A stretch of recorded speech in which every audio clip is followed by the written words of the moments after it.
eu te disser que tudo que você vê, sente e pensa quando assiste um filme, uma peça ou lê um livro é o resultado do manejo preciso das técnicas de composição dos elementos materiais próprios dessa forma de arte. E se eu garantir que a observação detalhada desse manejo técnico, mais ou menos consciente, por trás da realização dos teus filmes, séries e livros preferidos vai finalmente te permitir compreender como cada um deles deixa passar uma visão de mundo, uma tese, um chão de ideias que tem tudo, mas tudo a ver com o que você vive hoje, coletiva ou individualmente. Eu sou a Dani Balbi, roteirista, professora universitária do curso de cinema, doutora em literatura, deputada estadual e a partir de agora, você vem comigo no nosso Cinematéria.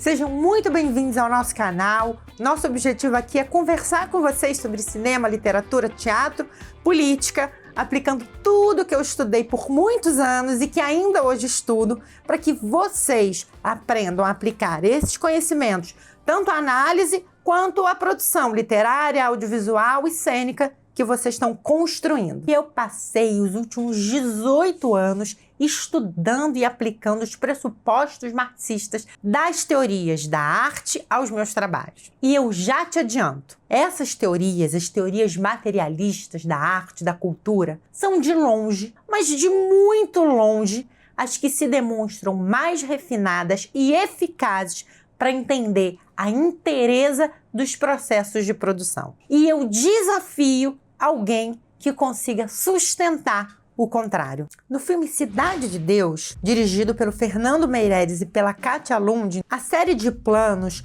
que dá conta de materializar a passagem do primeiro para o segundo ato trata de encerrar em elipse a trajetória de ascensão dentro da hierarquia do crime da personagem Dadinho Zé Pequeno. Aqui, a gente observa como duas instâncias do processo produtivo do filme, o roteiro nos seus aspectos dramatúrgicos e as técnicas de filmagem e posterior montagem ou edição, se coadunam para a realização, para a substantivação daquilo que vai em tela. Por volta do minuto 42, o Dadinho, depois de humilhado, chama o Marreco de volta, oferecendo a arma como se estivesse preocupado com a segurança do bandidão. A câmera então avança com o Marreco, centralizando suas costas e corta para o Dadinho se levantando do banco de tijolo, rolando o gatilho sobre os dedos e desferindo o primeiro tiro. Depois corta novamente para uma posição inclinada, ali em torno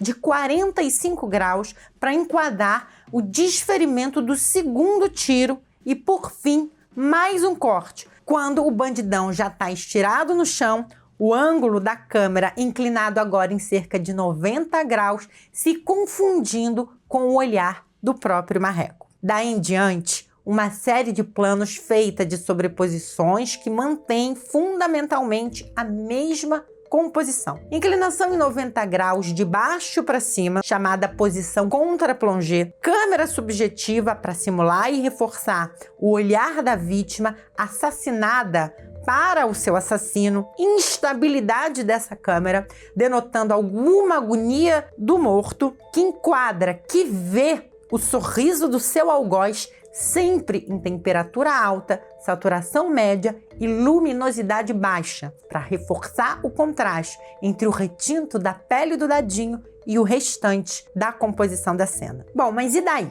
E daí que, pelo uso tradicional que se faz do contra-plongée, uma posição de câmera que é utilizada para reforçar a posição de autoridade de quem está dentro do quadro em relação ao espectador e também para confluir o olhar de quem está assistindo, da audiência e de quem está fora do quadro, mas dentro do universo diegético. E daí que, pelo uso que se faz da luz e pelo tratamento de cor, que, nesse caso, reforçam a negritude, imprimindo um contraste entre o negro da pele do Dadinho e o restante do ambiente, e daí que, pela ausência de qualquer informação acerca da instabilidade familiar, das tensões locais com os poderes constituídos que aquela comunidade favelada atravessa, pela total omissão do filme em articular o dadinho como fruto, inclusive, daqueles processos sociais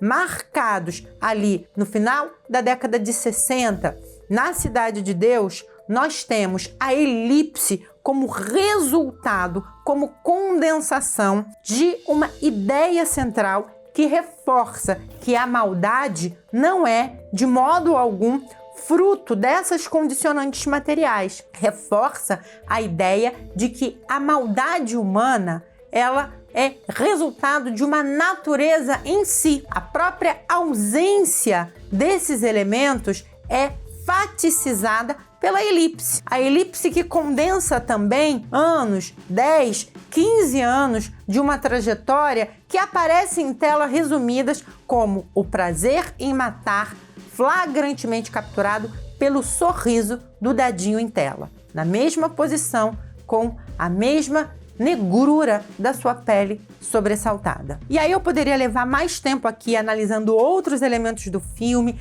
tentando construir uma análise mais global da dinâmica e do desenvolvimento quadro a quadro ou ato a ato, mas esse não é o objetivo desse nosso primeiro vídeo aqui. Se você quiser que eu leve um tempinho a mais para explicitar, para analisar passo a passo Cidade de Deus, comenta aqui que a gente produz no nosso próximo encontro. O central aqui é possibilitar a compreensão de que são esses elementos materiais, a maneira como eles se colocam, se estruturam, se forjam ao longo da obra de arte, o que vai acarretar uma determinada leitura, produzir um efeito de sentido. É a materialidade, a substância de que a arte é feita e a forma pela qual ela é disposta no conjunto da obra de arte especificamente que leva a um sentido. Ou seja, não há como a gente dissociar, separar, pelo menos em última instância, uma análise formal e material daquilo que compõe a obra de arte e uma análise do seu conteúdo ou do seu significado. E o que o Marx tem a ver com essa história? O Marx é um pensador cuja obra pode ser dividida fundamentalmente em 3 momentos. O primeiro momento da vida e da produção bibliográfica do Marx, das suas reflexões e elaborações sobre os fenômenos sociais que lhe interessavam, está mais ligado à tomada de posição dentro do que é considerado pensamento hegeliano. Ele se colocava mais à esquerda e ali, nos escritos que são considerados de ordem mais especulativa e filosófica, tentava estabelecer uma contraposição com o idealismo de fundo dos hegelianos mais à direita. Mais tarde, ele vai desenvolvendo a intersecção entre as suas elaborações, caminhando para a constatação de que são os fenômenos econômicos, na sua materialidade, que determinam, de certa forma, em última instância, as relações sociais que ele estudava. A fase madura do Marx, ali do final da década de 50 do século XIX até a sua morte, é marcada pela afirmação de que, observando os fenômenos sociais, políticos, é a economia e as relações de produção que vão também, em última instância, determinar a dinâmica dessas relações sociais. Nos manuscritos econômicos filosóficos de 1844, depois no próprio Manifesto Comunista de 48 e mais adiante, ali em 1865, 67, no Capital, a tese central é de que a história dos seres humanos é história da luta de classes. Essa tese vai se refinando ao longo do desenvolvimento do pensamento marxiano. Uma outra tese fundamental é a de que as relações simbólicas, as formas institucionais, políticas, jurídicas e até as relações afetivas, em última instância, são determinadas também por essa base material que tem a ver com as relações de produção que travam os seres humanos e que travam essas relações e, a partir disso, fazem a história em circunstâncias determinadas. Essa elaboração está na tese sobre o Feuerbach, também ali na década de 40 do século XIX, mais elaborada no texto de 1845, elenco da ideologia alemã e que vai também substanciar as reflexões sobre símbolo, superestrutura, arte que vão na esteira do pensamento marxiano. Ou seja, ao longo da história do pensamento de Marx e Engels e depois dos comentadores e adensadores teóricos desse pensamento, dessa tradição de investigação, alguns elementos aparecem como centrais. Um deles é a perseguição da materialidade e da dinâmica das relações sociais, políticas, que levam em conta a materialidade dos fenômenos observados, a sua concretude. Ah, mas Dani, o que tudo isso tem a ver com uma análise materialista e imanentista do filme Cidade de Deus? Calma que já vai fazer sentido para você. Bom, o fato importante aqui é observar que, ao longo do século XIX, as correntes mais abstratas do pensamento filosófico que tentavam estabelecer um método para análise de arte, notadamente aquelas que foram gestadas no início do século XIX, como, por exemplo, o Círculo de Jena, ou de Jena, que congregou artistas, filósofos, teóricos como os irmãos Schlegel, o Schelling, o Novalis, foram perdendo força ao longo dessa passagem do 19 para o 20. Então, no século 20, a gente tem algumas correntes ditas, grosso modo, realistas, como o materialismo dialético do Marx, o estruturalismo, o formalismo sendo gestadas. É ali, em 1916, por exemplo, que o Saussure vai apresentar ao mundo o seu curso de linguística geral, que é basicamente um desenvolvimento dos métodos de análise da linguagem mais precisos em demarcação com os filólogos da época que, de base comparatista, tinham um pouco rigor no estabelecimento dos procedimentos que enfatizam a linguagem. Em 1917, portanto, muito próximo, que o Victor Shklovsky, acho que é assim que se pronuncia, vai também publicar o seu ensaio famosíssimo, A Arte como Procedimento, em 1917. E esse ensaio, ele é considerado o nascedouro, o embrião da teoria formalista da arte, que parte da literatura, onde ele vai desenvolver conceitos como efeito de estranhamento, literalidade, para tentar analisar a natureza material e procedimental que caracteriza a arte em comparação a outras formas de uso da linguagem. É também, depois da Revolução Russa, na década de 20, que a montagem soviética e os experimentadores como Pudovkin, o Eisenstein, que é um dos mais conhecidos, mas também o Kuleshov vão... Kuleshov. É também ali na década de 20 do mesmo século que os experimentadores da arte da ficção, mais especialmente os cineastas russos, vão começar a testar os seus procedimentos que vão dar origem a um complexo de conceitos e proposições que vão basear a montagem soviética, que tem como uma das características principais estabelecer os processos de composição plano a plano e elementos como posição da câmera, tratamento da cor, como aqueles mais importantes e dos quais vai derivar o sentido do filme. O sentido do filme, inclusive, é o título da obra que condensa as reflexões mais avançadas do próprio Eisenstein, ao lado da forma do filme, que também é uma coletânea de ensaios do próprio Eisenstein, simplesmente dialoga com pressupostos do Pudovkin, do Kuleshov e de outros realizadores com quem ele trabalhou. É também no século XX que a gente toma pé das revoluções mais significativas em relação à montagem cênica, muito em função das provocações, da tensão produtiva entre teatro, cinema e literatura. Por exemplo, o Stanislavski e o Miró, dois realizadores russos, vão empregando montagens, colagens que vão se materializar em palco dividido, na utilização de retroprojetor dentro da caixa cênica, para tentar restabelecer uma função para o teatro, já que a função de animador popular, que carrega amplas audiências, vai cada vez mais sendo tomada pelo cinema. E também, a partir dos desenvolvimentos tecnológicos que o cinema constrói, o teatro vai se repensando. E é a partir daí, em também diálogo produtivo com realizadores alemães como o Piscator e o Brecht,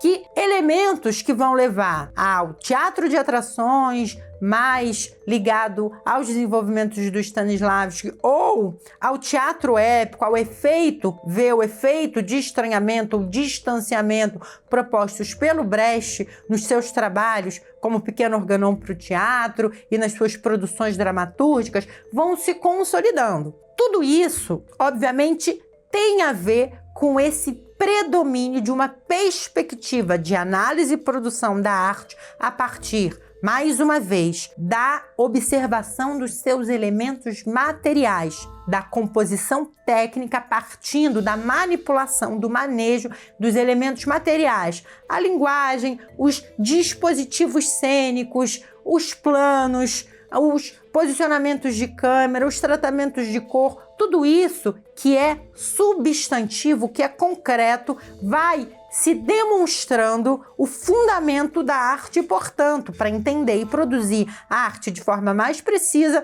devem ser levados em consideração. Caminhando aqui para o nosso encerramento desse vídeo, que a gente vai se encontrar mais vezes. Eu espero que tenha ficado nítido para você que, é a consideração dos elementos materiais, das substâncias e da maneira como elas se articulam dentro de cada obra de arte, levando sempre em consideração a sua história, o desenvolvimento das tecnologias muito particulares de cada meio artístico, o que faz com que a gente consiga entender em profundidade essa obra de arte e o desenvolvimento geral desse meio, desse fenômeno artístico particular. 2, eu espero também que a gente tenha conseguido, conjuntamente aqui, entender que, por tudo que foi dito, não faz muito sentido separar, cindir a observação formal e a observação do sentido, do conteúdo que vai compondo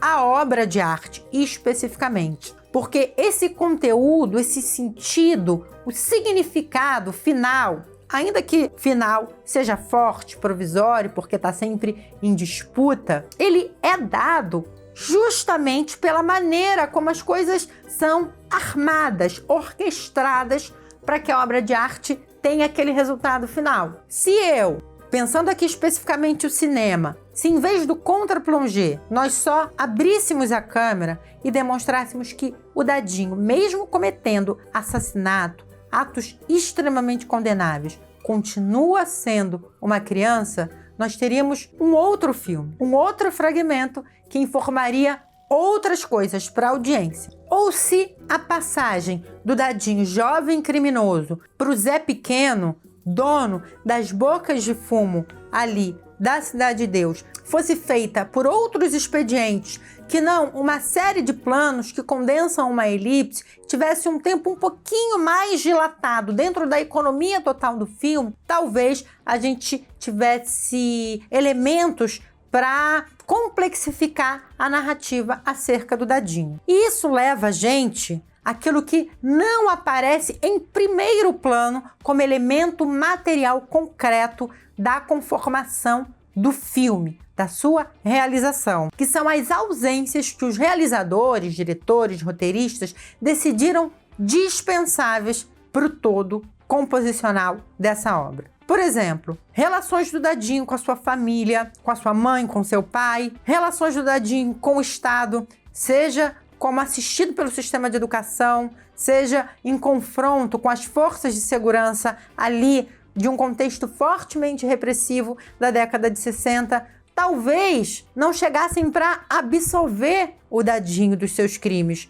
mas certamente complexificariam a leitura que a gente tem sobre o Dadinho. Essas ausências, portanto, são presenças. E elas são elementos concretos, uma vez que estão fundamentando decisões de roteiro, decisões criativas. Aquilo que não aparece no roteiro também é presença material. Para concluir, eu queria trazer uma citação do capítulo intitulado Forma e Conteúdo, do livro Sentido do Filme, do próprio Eisenstein, onde ele lá pelas tantas diz o seguinte, abre aspas, o movimento que existe na base de uma obra de arte não é abstrato ou isolado do tema, mas a personificação plástica sintética da imagem através da qual o tema é expresso. Ou seja, acho que não precisamos dizer mais nada, né? O objetivo desse canal é esse: mobilizar esses elementos materiais baseada nas formulações, nos fundamentos da análise de arte que tem inspiração ou forte influência marxiana. São as análises que a gente tradicionalmente chama de análises ou de correntes teóricas materialistas e imanentistas, porque eu tenho a certeza, a convicção de que elas auxiliam a gente não só a treinar o olhar e produzir análises mais certeiras e sofisticadas acerca das obras de arte, particularmente acerca do fenômeno artístico como um todo, mas indo além. São esses elementos que ajudam a gente a manipular, a produzir melhor. Então, para quem está aqui porque quer entender, compreender melhor literatura, cinema, teatro, para quem produz essas artes e quer entender de forma mais profunda e ampla como pode se utilizar das técnicas, dos procedimentos, dos processos, da compreensão da natureza, às vezes muito específica e particular de cada uma dessas manifestações artísticas, esse é o canal certo. Eu espero você para que a gente possa tomar um café e discutir Cinematéria. É isso, não esquece de dar like, compartilha esse vídeo com quem você acha que pode se interessar pelo conteúdo que a gente vai discutindo aqui. Comenta aquilo que você achou que precisa ser mais desenvolvido, aquilo que você gostou, e vamos juntos fazer esse canal crescer e construir a nossa comunidade. Um beijo, até o próximo vídeo.